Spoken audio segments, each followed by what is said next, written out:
Nous, ce sont des fonds européens qui nous accompagnent à des montants importants. C'est sur un programme pluriannuel près d'1,4 milliard d'euros en FEDER, en fonds social européen, en fonds de transition juste, qui s'ajoutent aussi à des fonds pour la pêche, pour le développement de l'agriculture.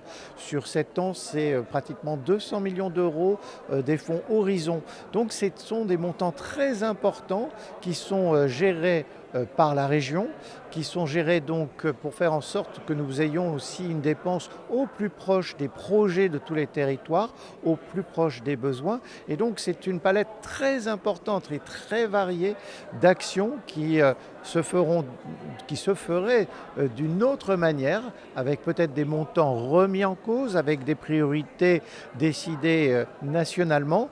Et l'on voit bien que c'est une remise en cause profonde de la politique de cohésion.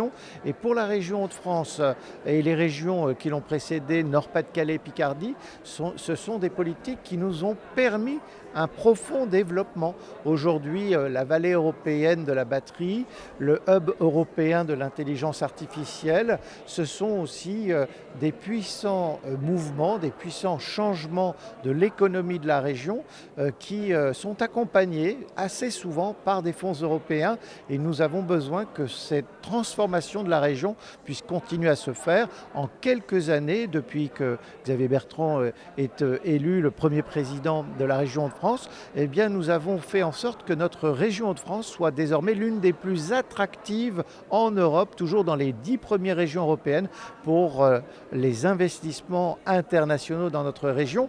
C'est aussi un peu l'effet des outils européens qui ont été bien mis en œuvre dans la région Hauts-de-France, et nous souhaitons que nous puissions préserver ces moyens et ces outils.